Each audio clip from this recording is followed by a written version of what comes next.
انسان کا حقیقی دوست وہی ہے جو انسان کی آخرت کی فکر کرے اور دنیا کی زندگی کے اندر انسان کے مشکل ترین لمحات کے اندر کام آئے، ورنہ زبانی دعوے کرنے والے آپ کو اس دنیا میں بہت سارے لوگ ملیں گے، لیکن جب مشکل انسان کو آتی ہے تو وہ سب کے سب بھاگ جاتے ہیں۔ تو جو مشکل ترین وقت کے اندر انسان کے کام آتا ہے وہی حقیقی دوست ہوتا ہے۔ اس کی مثال پیکر اخلاق، پیکر صداقت سیدنا صدیق اکبر رضی اللہ تعالی عنہ نے آج سے 14 سال پہلے ہجرت والے سفر میں اس کی مثال رقم کر دی تھی۔ 1400 سال پہلے انہوں نے بتا دیا تھا کہ حقیقی دوست کون ہوتا ہے، سچا دوست کون ہوتا ہے۔ ہجرت کا سفر وہ میں نے تھوڑی سی چیزیں آپ کے سامنے بیان کی تھیں، ساتھ ساتھ میں نے آپ کو کہا تھا کہ میں بتاتا جاؤں گا کہ کون سی چیز درست ہے اور کون سی کمزور چیز ہے۔ یہ جو آپ کو میں بتاتا رہتا ہوں کہ یہ حدیث ضعیف ہے، یہ درست ہے، یہ مضبوط ہے، یہ تاریخ کی بات ہے، یہ سیرت کی بات ہے، یہ حدیث کی بات ہے، یہ قرآن، اس کی ضرورت اس لیے پیش آتی ہے کیونکہ جب علماء بیان کر رہے ہوتے ہیں تو قرآن کی آیت پڑھ کے پھر وہ ساتھ ہی حدیث شروع کر دیتے ہیں، حدیث ختم کر کے پھر ساتھ ہی کوئی تاریخی بات کر دی، تو سننے والا انسان یہ سمجھتا ہے کہ جیسے یہ بھی حدیث ہے یا قرآن ہے، تو اس کو مغالطہ لگ جاتا ہے کہ شاید یہ بھی حدیث ہو یا یہ بھی قرآن ہو، کیونکہ اس کو تو پتہ نہیں ہوتا۔ تو جب بھی کوئی تاریخی بات ہو یا کوئی سیرت کی بات ہو یا حدیث ہو تو بتا دینا چاہیے کہ اب میں نے حدیث ختم کر دی ہے، اب یہ تاریخ کی بات کرنے لگا ہوں۔ اور تاریخ کی بات کو بیان کرنا بھی اس وقت درست ہوتا ہے، اور ضعیف حدیث، یہ بات تھوڑی سمجھے، ضعیف حدیث، تاریخ کی بات اور سیرت کی بات، یہ بیان کرنا اس وقت درست ہوتا ہے جب یہ تینوں چیزیں کسی صحیح حدیث کے اور قرآن کے ساتھ ٹکرا نہ رہی ہوں۔ اگر تاریخ کی بات یا سیرت کی کوئی بات یا کوئی حدیث ضعیف وہ جب صحیح حدیث سے ٹکرا جائے یا قرآن سے ٹکرا جائے تو پھر اس کو بیان کرنا درست نہیں ہوتا ہے۔ یہ اس چیز کو آپ نوٹ کر رہے ہیں اور یاد رکھ رہے ہیں، یہ بہت ساری جگہوں پر آپ کو کام دے گی چیز۔ فرمایا ان الذی فرض علیک القرآن لرادک الی معاد، ان الذی فرض علیک القرآن لرادک الی معاد۔ رب العالمین نے فرمایا میرا پیغمبر، تیرے رب کا تیرے ساتھ وعدہ ہے، جس رب نے تیرے اوپر قرآن کو بیان کرنا فرض قرار دیا ہے اس رب کا تیرے ساتھ وعدہ ہے کہ تجھے ضرور اپنے وطن واپس لوٹائے گا۔ امام الانبیاء رحمت للعالمین صلی اللہ علیہ وسلم جب اپنا آبائی وطن، اپنی بچپن کی یادیں مکہ کی گلیوں میں چھوڑ کر مدینہ کی طرف سفر طے کر رہے تھے تو یوں بیت اللہ کی طرف اشارہ کرتے ہوئے کہتے ہیں، بیت اللہ میرا دل تو نہیں کرتا کہ تجھے چھوڑ کے جاؤں، میرا دل تو نہیں کرتا کہ تیرے اور میرے درمیان جدائی ہو، تو تو میرے پروردگار کی تجلیات کا مرکز ہے، میری بچپن کی یادیں تیرے ساتھ منسلک ہیں، مجھے بچپن کی وہ تصویریں میری آنکھوں کے سامنے ہیں جب میں تیرے ساتھ لپٹ لپٹ کر اللہ کے سامنے روتا تھا، تیرے ساتھ کھڑے ہو کر میں نفل ادا کرتا تھا، راتوں کی تنہائی مجھے یاد ہے بیت اللہ، تجھے چھوڑ کر میں جانا تو نہیں چاہتا لیکن کیا کروں، میری قوم نے مجھے یہاں سے نکلنے پر مجبور کر دیا ہے، کیا کروں۔ میرے دوستو، بچپن کا گزرا ہوا زمانہ جن گلیوں میں بیتا ہوتا ہے ان گلیوں کو چھوڑنا آسان نہیں ہوتا، انسان کی ہر یاد بچپن کی خوبصورت ہوتی ہے، میرے دوستو، بچپن کے دوستوں کو بھی چھوڑنا انسان کے لیے آسان نہیں ہوتا، بچپن کے مکانات کو چھوڑنا بھی انسان کے لیے آسان نہیں ہوتا۔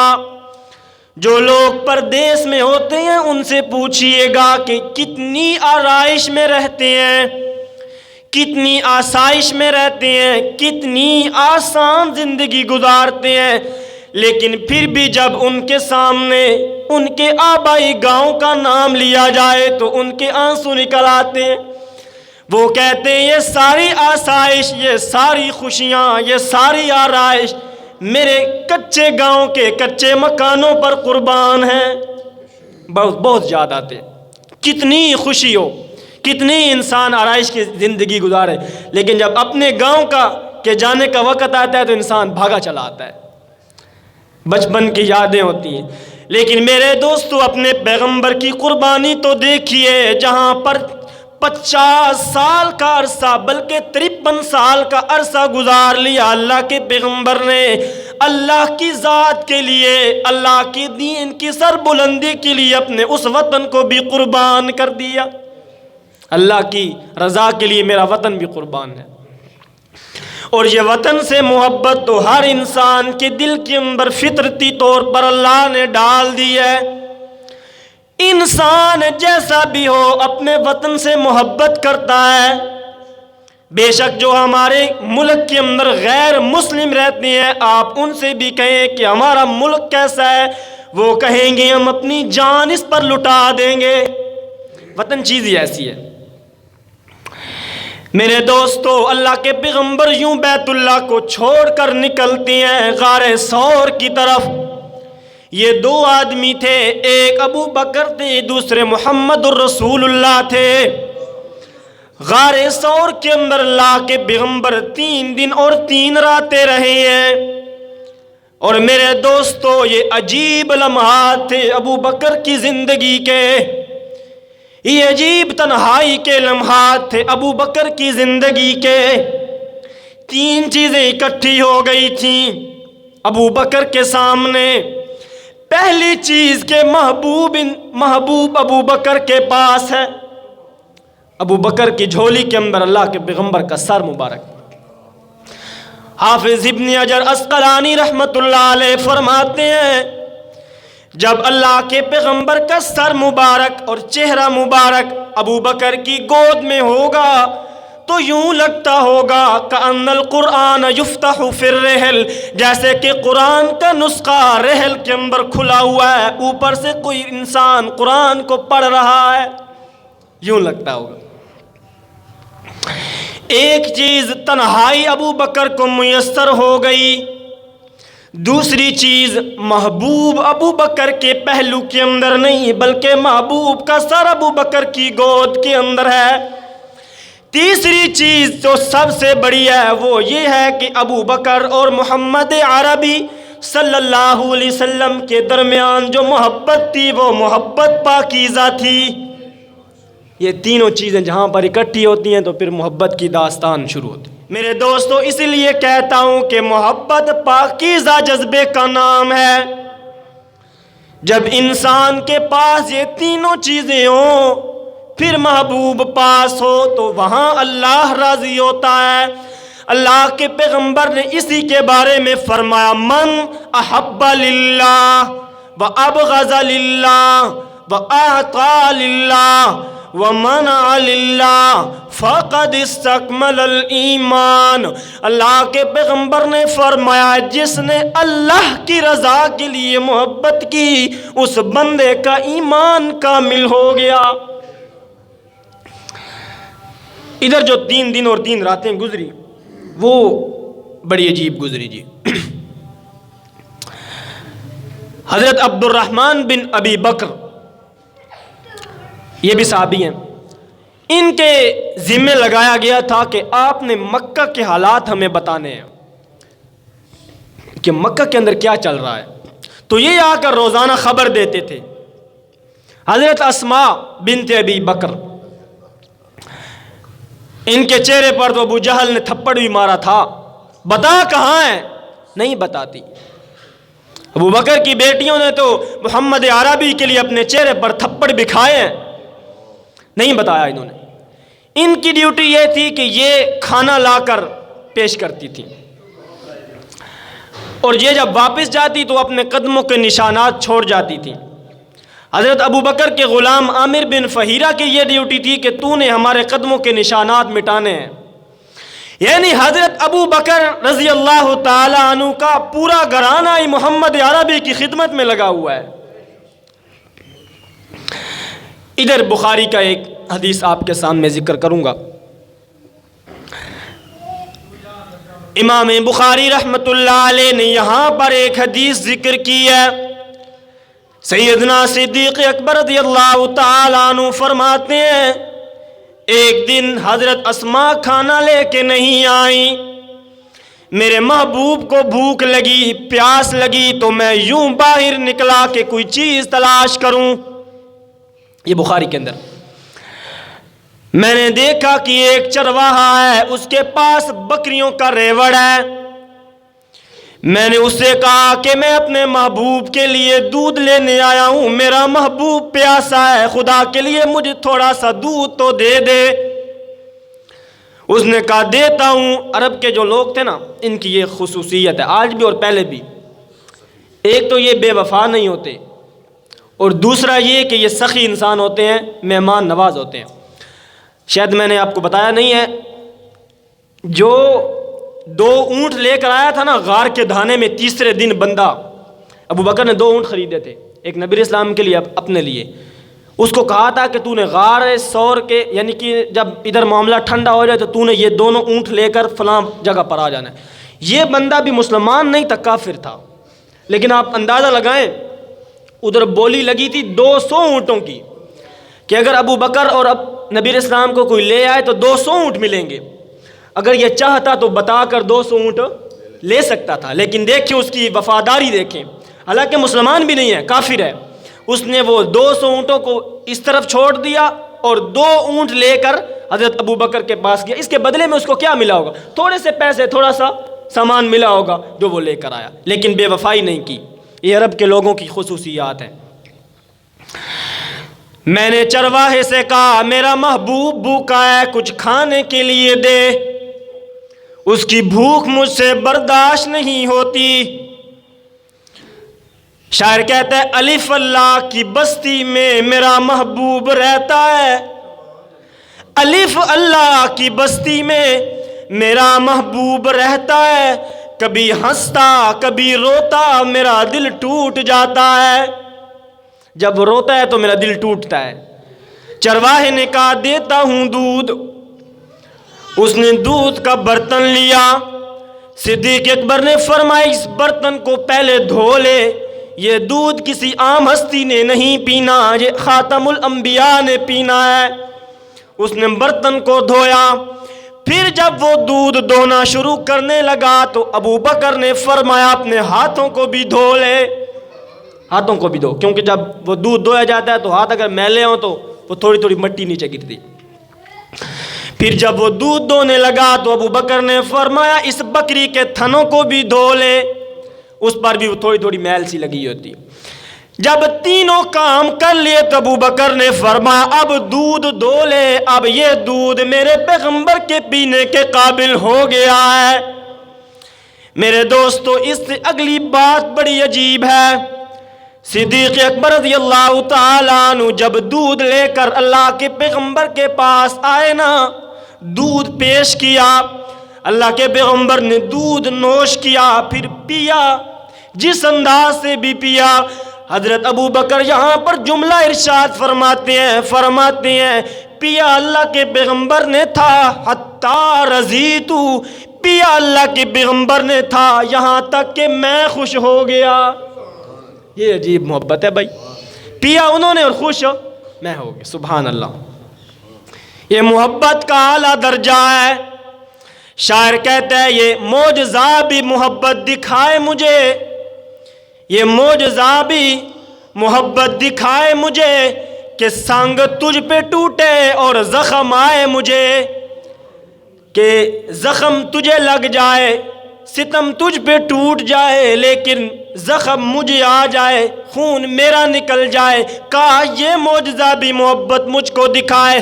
میرے دوستو، ابو بکر نے یہ معجزے تنہا 3 راتوں میں اللہ کے پیغمبر کے ساتھ بتائے ہیں۔ یہ اسی طرح پھر سلسلہ چلتا رہا، چونکہ یہ معتبر بات تھی جو میں نے آپ کے سامنے ذکر کر دی ہے۔ اور بھی میں نے آپ کو بتایا تھا کہ چیزیں ہیں ادھر، تاریخی چیزیں ہیں، وہ مکڑی کے جالے والی اور اس طرح کی۔ اصل میں وہ جو چیزیں ہیں نا، وہ علماء نے لی ہیں ادھر سے۔ یہ لفظ آتا ہے ادھر وَأَيَّدَهُ بِجُنُودٍ لَّمْ تَرَوْهَا، کہ اللہ تعالیٰ نے اپنے پیغمبر کی مدد ایسے لشکروں کے ساتھ کی جن کو آپ نہیں دیکھ سکتے۔ تو اس سے تاریخ والوں نے یہ باتیں لکھی ہیں کہ مکڑی نے جالا بن دیا اور کبوتری نے انڈے دے دیے، اس طرح کی باتیں۔ میں نے آپ کو بتایا تھا کہ اگر ان کو بیان کر دیں پھر بھی گناہ نہیں ہے، کیونکہ یہ کسی صحیح حدیث کے خلاف نہیں ہے، قرآن کے خلاف نہیں ہے، لیکن احتیاط یہ ہے کہ ان کو بیان نہ کیا جائے، جو چیز معتبر ہے اس کو بیان کیا جائے۔ اب اللہ کے پیغمبر صلی اللہ علیہ وسلم غار ثور کے اندر ہیں، باہر کافر آ گئے ہیں قدموں کے نشانات پر۔ صدیق اکبر رضی اللہ تعالیٰ عنہ فرماتے ہیں اللہ کے پیغمبر وہ دیکھیے کافر باہر موجود ہیں، اگر انہوں نے سر نیچے کر کے دیکھ لیا تو ہمیں پا لیں گے۔ اللہ کے پیغمبر نے فرمایا کلا، نہ میرے محبوب ابو بکر، اس طرح نہیں ہو سکتا۔ ما ظنک باثنین اللہ ثالثہما، تیرا ان 2 بندوں کے بارے میں کیا گمان ہے جن کے ساتھ تیسرا اللہ ہے؟ کیا گمان ہے تیرا؟ قرآن کہتا ہے الم تر ان اللہ خلق السماوات والارض ما یکون من نجوا ثلاثۃ الا هو رابعهم ولا خمسۃ الا هو سادسهم ولا ادنى من ذلك ولا اکثر الا هو معهم۔ اللہ فرماتے ہیں اگر 2 بندے سرگوشی کرتے ہیں تو تیسرا کون؟ 3 بندے سرگوشی کرتے ہیں تو چوتھا کون؟ اللہ فرماتے ہیں بندے 4 ہوں، 5 ہوں یا 6 ہوں، جتنے بھی بندے ہوں، ایک ان کے ساتھ اللہ کی ذات موجود ہے۔ ادھر بھی اللہ کے پیغمبر نے حضرت ابو بکر کو تسلی دیتے ہوئے فرمایا ما ظنک باثنین اللہ ثالثہما، اے ابو بکر تیرا ان 2 بندوں کے بارے میں کیا خیال ہے؟ یہ الفاظ اللہ کو اتنے پسند آئے اپنے پیغمبر کے کہ رب العالمین نے قرآن بنا کر نازل فرما دیا۔ قرآن کہتا ہے الا تنصروہ فقد نصرہ اللہ۔ اللہ فرماتے ہیں میرے بندو تم اپنے پیغمبر کی مدد کرو یا نہ کرو کوئی فرق نہیں پڑتا، کیونکہ فقد نصرہ اللہ، اللہ نے اپنے بندے کی اور اپنے پیغمبر کی مدد اس وقت کر چکا ہے جب وہ غار کے اندر موجود تھے اور وہ اپنے ساتھی کو کہہ رہا تھا لا تحزن لا تحزن ان اللہ معنا، اے میرا ساتھی ابو بکر تو گھبراتا کیوں ہے؟ اللہ ہمارے ساتھ ہے۔ اللہ اس وقت اپنے پیغمبر کی مدد تو کر چکا ہے، تم کرو یا نہ کرو کوئی فرق نہیں پڑتا۔ یہی ہم ان لوگوں کو بھی کہتے ہیں کہ آپ دین کا ساتھ دیں یا نہ دیں، دین اسلام کا ساتھ دیں یا نہ دیں، اس سے اللہ کو کوئی فرق نہیں ہے، اللہ کو کوئی مسئلہ، اللہ تو بے نیاز ہے۔ ہاں اس کا یہ ہے کہ آپ کو ہی نقصان ہوگا اگر اس کے خلاف ہوں، اور آپ کو ہی فائدہ ہوگا اگر دین اسلام کے ساتھ ہوں گے، یہ بات ہے۔ ادھر ایک بات سمجھیں، حضرت موسیٰ علیہ السلام جب بحر کلزم کے کنارے پر آئے ہجرت کر کے، فرعون کے علاقے سے ہجرت کر کے، تو ان کے ساتھ 70,000 بنی اسرائیلی تھے۔ کچھ نے 70,000 لکھے، کچھ نے 80,000 اور کچھ نے 8 لاکھ لکھے، لیکن معتبر بات یہ ہے کہ یہ یا 70 تھے یا 80 تھے، کیونکہ 8 لاکھ جو فوج تھی وہ فرعون کی تھی۔ وہ بھی ہجرت ہے، یہ بھی ہجرت ہے، وہ بھی رات کے وقت ہجرت ہوئی، یہ بھی رات کے وقت ہجرت ہوئی۔ وہ کلیم اللہ ہے، یہ حبیب اللہ ہے، لیکن میرے دوستو دیکھیے گا جب حضرت موسیٰ علیہ السلام جب دیکھا نا انہوں نے کہ پیچھے سے فرعون کی فوجیں آ گئیں، آگے سمندر کی موجیں ہیں، دائیں بھی پہاڑ بائیں بھی پہاڑ، کوئی رستہ نہیں ہے، تو کیا کہیں گے، کیا کریں گے یہاں پر؟ اب جو قوم تھی نا ان کے دل دیکھیے، وہ کہنے لگے انا لمدرکون، موسیٰ ہم تو پکڑے گئے ہیں، گھیرے گئے ہیں، ہم کیا کریں گے؟ آگے حضرت موسیٰ کا کلمہ سنیے گا، ان کی بات سنیے گا، آگے کیا کہتے ہیں؟ کہنے لگے ان اللہ ان معی ربی، ان معی ربی، میری قوم والو گھبراؤ نہیں، میرا رب میرے ساتھ ہے، میرا رب میرے ساتھ ہے، وہ مجھے تنہا نہیں چھوڑے گا، میں نے اس کے لیے ہجرت کی ہے تو وہ مجھے تنہا کیسے چھوڑ سکتا؟ حضرت موسیٰ فرماتے ہیں ان معی ربی، میرا رب میرے ساتھ ہے۔ میرے دوستو یہ سمجھیے گا قرآن کا انداز، حالانکہ 80,000 کا لشکر حضرت موسیٰ کے ساتھ ہے، لیکن کسی کو اپنے ساتھ نہیں لگایا، کہہ دیا کہ میرا رب میرے ساتھ ہے۔ لیکن یہاں پر غار ثور کی خلوتوں میں اپنے پیغمبر کی محبت ابو بکر کے لیے دیکھیے گا، 80,000 کا لشکر سو ساتھ نہیں ہے، اکیلا تنہا ابو بکر ہے، لیکن اللہ کے پیغمبر نے فرمایا ان اللہ معنا، ابو بکر جس طرح میرا رب میرے ساتھ ہے اسی طرح تو تیرے ساتھ ہے، ان اللہ معنا، ابو بکر جس طرح میرا رب میرے ساتھ ہے اسی طرح میرا رب تیرے ساتھ بھی ہے، گھبراتا کیوں ہے؟ اللہ فرماتے ہیں لا تحزن ان اللہ معنا۔ پھر ہم نے بھی اپنے پیغمبر کی بات کو سچا کر دکھایا، ہم نے اپنے پیغمبر کی مدد ان لشکروں کے ساتھ کی جن لشکروں کو انسان کی آنکھ نہیں دیکھ سکتی، جس طرح بھی اللہ نے مدد کی اللہ بہتر جانتے ہیں۔ اب نکلے ہیں ادھر سے جی، جب نکلے تو 4 آدمی ہو گئے، کتنے؟ 4، نبی علیہ السلام، حضرت ابو بکر، عامر بن فہیرہ، اور وہ جو رہنما تھا جس نے راستہ دکھانا تھا، کیونکہ اس سے پہلے تو نبی علیہ السلام مدینے بچپن میں ایک مرتبہ گئے تھے اپنے والدہ کے ساتھ جب حضرت آمنہ کا انتقال ہوا تھا، اس سے بعد نہیں کہ بچپن کے کہاں راستے یاد ہوتے ہیں، اور جانا بھی ایسے راستے تھے کہ جو یعنی کہ گمنام راستہ ہو، زیادہ چلتا پھرتا راستہ، بڑا جس آپ کہتے ہیں نا بڑا روڈ نہ ہو۔ تو ادھر سے یہ 4 بندے اب نکلے ہیں، تو یہ 4 بندے ہو گئے۔ دوسرا یہ ہے کہ جب نکلے ہیں نا تو پیچھے سے اب شور بھی پڑا ہوا تھا کہ 200 اونٹ کی قیمت لگائیں تو آج ہمارے زمانے کے اندر بھی کروڑوں روپے بنتے ہیں۔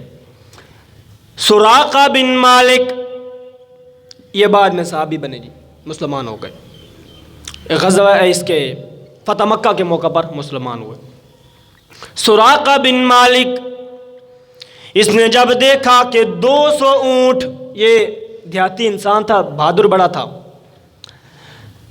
نکلا ہے 200 اونٹ انعام کے لیے، اللہ کے پاک پیغمبر صلی اللہ تعالی علیہ وسلم، حضرت ابو بکر اور یہ 4 بندے اب جا رہے ہیں، یہ اکیلا تنہا، تیر بھی ساتھ، نیزہ بھی ساتھ، تلوار بھی لے کر آیا ہے۔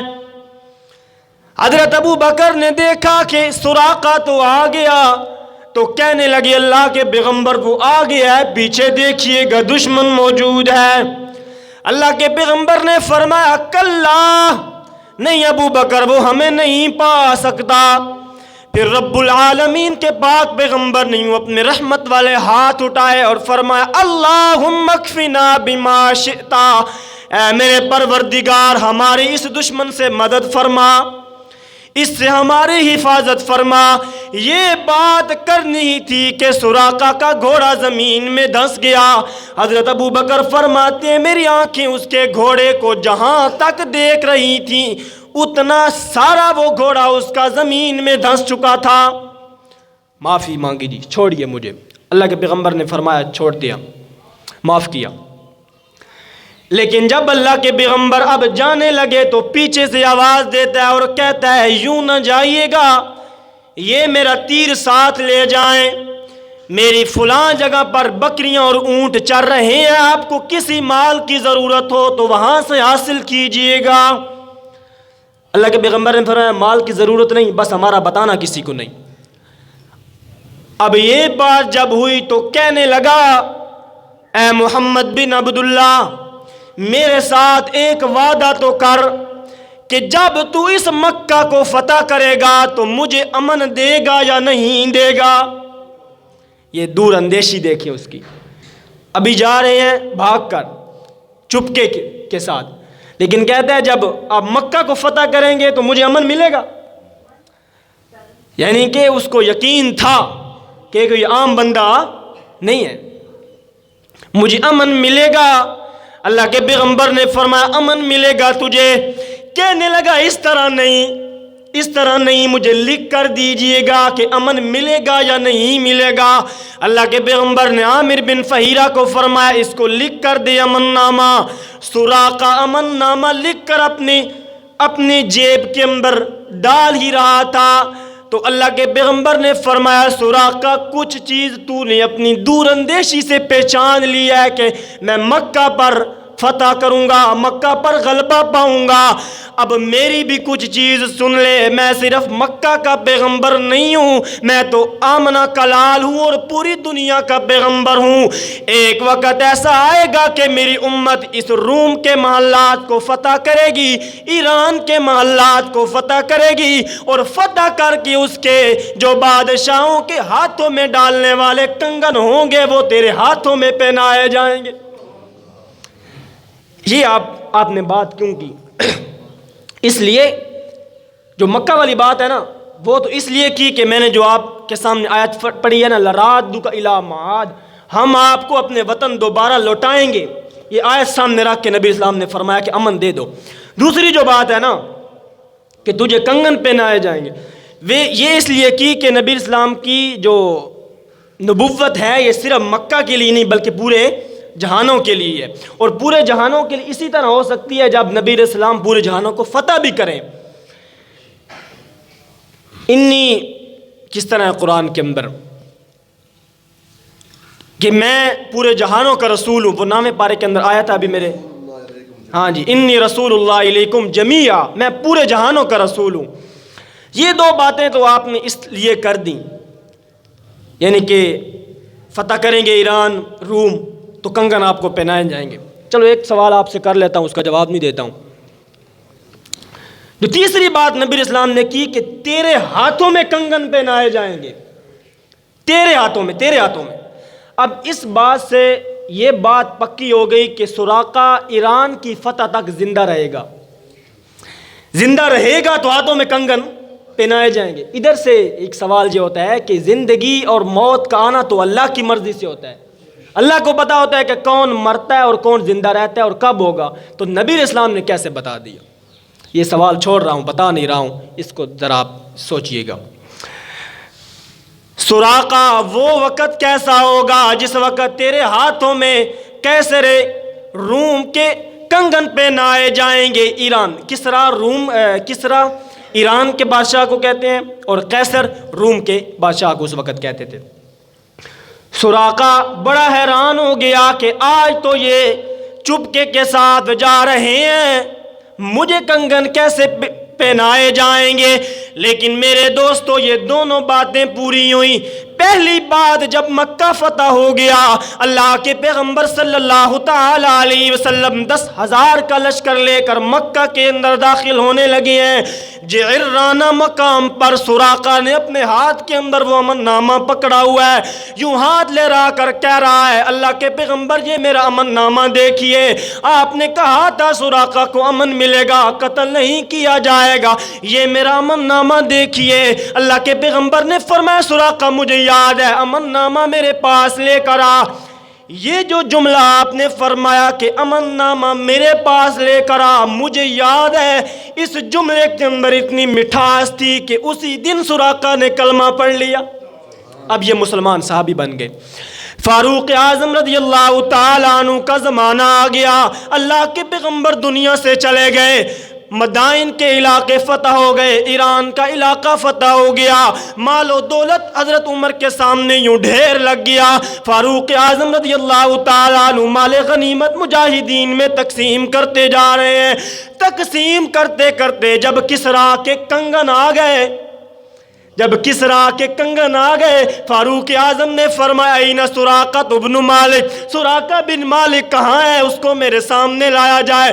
جب سراقہ سامنے آئے تو حضرت عمر نے سراقہ کے ہاتھوں میں کنگن پہنائے اور سراقہ کی آنکھیں اشک بار ہو رہی تھیں، رو رہا تھا اور کہہ رہا تھا میرے پیغمبر کی کوئی بات بھی جھوٹی نہیں ہو سکتی۔ اس کے بعد پھر حضرت عمر نے فرمایا اب اتار دے کیونکہ مرد پر سونا جو ہے وہ حرام ہے۔ دوسری یہ تھی کہ نبی اسلام میں صرف پہنانے کا کہا تھا، حوالے کرنے کا نہیں کہا تھا۔ اب یہ بات ادھر ختم ہوئی، آگے اب واقعہ شروع ہوتا ہے ام معبد کا۔ یہ آدھا واقعہ جو ہے یہ حدیث کی کتابوں نے نقل کیا، اس کو مشکات شریف نے، اور بھی بہت ساری اس کی سندیں ہیں، تو محدثین نے اس واقعہ کو حسن لکھا ہے۔ حدیث کی ایک قسم ہوتی ہے حسن، یعنی کہ اس کو بیان کیا جا سکتا ہے۔ ابھی شروع کروں گا تو وقت، چلو تھوڑا سا میں بیان کرتا ہوں آپ کے سامنے، باقی انشاءاللہ جو اگلا سفر ہے نا وہ اگلے جمعے پر ذکر کروں گا۔ ہجرت کی اسی سفر کے اندر اب رسول اللہ مکہ کی حدود سے نکل گئے ہیں، مکہ کی حدود سے اب نکلے ہیں۔ مدینہ کے قریب ایک بہت بڑا صحرا آ گیا، رسول اللہ کو پیاس بھی لگی ہے، بھوک بھی لگی ہے۔ یہ ام معبد، اس کا نام تھا عاتقہ۔ کیا نام تھا؟ عاتقہ۔ آج کل بھی بچیوں کا نام ہوتا ہے عاتقہ، عاتقہ بنت خالد الخزاعیہ، عاتقہ بنت خالد الخزاعیہ ان کے قبیلے کا یہ لقب تھا جی، الخزاعیہ قبیلہ تھا۔ تو یہ جو ہے نا صحرا کی پشت پر اس نے اپنا خیمہ لگایا ہوا ہے، تپتے ہوئے صحرا کی پشت پر۔ اور میرے دوستو یہ بڑی مہمان نواز خاتون تھی، صحرا کی پشت پر خیمہ لگا ہوا ہے۔ دور سے جب مسافر پیاسا اور بھوکا آتا نا تو اس کے خیمے کو دیکھ کر یوں خوش ہو جاتا جیسے صحرا کے اندر کوئی پیاسے انسان کو کوئی کنواں مل جائے۔ پھر یہ تھی بھی بڑے دل والی، خدمت کرتی تھی مسافروں کی۔ بہت سارے مسافر اس کے پاس آتے، بدلے کے اندر بھی پھر وہ ہدیہ دے جاتے یا کچھ اس طرح کی چیزیں دے جاتے، تو ان کا گزارا چل جاتا۔ کچھ انہوں نے بکریاں وغیرہ رکھی ہوئی تھی، اس طرح گزارا چل رہا تھا۔ لیکن جو آج مہمان ام معبد کے پاس آیا ہے یہ اس سے پہلے کبھی نہیں آیا تھا، شانوں والا مہمان آیا ہے۔ اللہ کے پاک پیغمبر صلی اللہ تعالیٰ علیہ وسلم نے حضرت ابو بکر کو فرمایا ابو بکر اس بڑھیا سے پوچھ کچھ کھانے کے لیے ہے تو ہمیں دے دے، ہم تو مہمان ہیں اس کے، مسافر ہیں نا۔ بڑھیا کہنے لگی، لیکن اب کہنے ہی لگی تھی کہ جب اللہ کے پیغمبر کی یوں چمکتی ہوئی پیشانی کو دیکھا اور پسینہ جو ٹپک رہا تھا وہ تو موتی بن کے ٹپک رہا تھا، دیکھتی تو پھر دیکھتی ہی رہ گئی، نہ کر سکی۔ اللہ کے پیغمبر نے خود ہی ایک بکری کو دیکھا جو کونے میں کھڑی تھی، فرمایا بڑھیا یہ بکری کیسی ہے؟ کہنے لگی اے اجنبی انسان، یہ ایک بکری ہے ہمارے پاس، یہ چل پھر نہیں سکتی، کمزور ہو چکی ہے، باقی تو ساری بکریاں میرا خامن ابو معبد لے کر جنگل کے اندر گیا ہے، لیکن یہ بکری چل نہیں سکتی اس لیے یہ ادھر ہی بندھی ہوئی ہے، اس سے تو کچھ بھی تجھے نہیں ملے گا۔ اللہ کے پیغمبر نے فرمایا ام معبد کیا تو ہمیں اجازت دیتی ہے کہ ہم اس سے نفع حاصل کریں؟ اس نے کہا اجازت ہے، اس نے کیا دینا ہے آپ۔ لیکن آمینہ کے لال نے جب اپنا رحمت والا ہاتھ بکری کی پشت پر رکھا نا، خدا کی قسم اس سے پہلے ایسا ہاتھ اس بکری نے کبھی محسوس نہیں کیا ہوگا۔ معلوم نہیں اس ہاتھ کی وجہ سے ام معبد کی اس بکری نے اپنے کسی جوڑ میں کتنی ٹھنڈک محسوس کی ہوگی۔ ایسا ہاتھ تو کبھی نہیں اس کی پشت پر رکھا گیا۔ اللہ کے پیغمبر نے اپنی محبت والی نگاہوں سے ابو بکر کو دیکھا، ابو بکر نے اپنی محبت والی نگاہوں سے اپنے پیاسے محبوب کو دیکھا. ابو بکر سے سوال کیا, ابو بکر کیا دودھ آیا ہے بکری کے تھنوں میں؟ اللہ کے پیغمبر سے عرض کرتے ہیں اللہ کے پیغمبر آیا نہیں, یوں آ رہا ہے جیسے ساون کے مہینے میں بادلوں کا سینہ چیر کر گٹھا برستی ہے, یوں آ رہا ہے. اللہ کے پاک پیغمبر صلی اللہ تعالی علیہ وسلم نے دودھ دونا شروع کر دیا. لیکن میرے دوستو خلق رسول دیکھیے گا, سب سے پہلے آپ نہیں پیا, خود نہیں پیا, سب سے پہلے ام معبد کے بیٹے کو دیا, پی بیٹا, اس نے پیا, پھر ام معبد کو دیا, پھر عبداللہ کو دیا جو رہنما تھا, پھر ابو بکر کے غلام کو دیا, پھر اس کے بعد اللہ کے پیغمبر نے اپنے ابو بکر کو دیا. جب سارے سیر ہو گئے تو اس کے بعد آمینہ کے لال نے خود اپنے رحمت والے ہاتھوں کے ساتھ دودھ کا پیالہ نوش کیا. یہ ہے خلق رسول, سیرت رسول. دوسروں کو پلائیے, خود بعد میں پیجیے. یہ ادھر چھوڑ رہا ہوں, انشاءاللہ اگلے جمعے پر یہاں سے شروع کروں گا. اللہ تعالیٰ سے دعا ہے کہ عمل کرنے کی توفیق عطا فرمائے.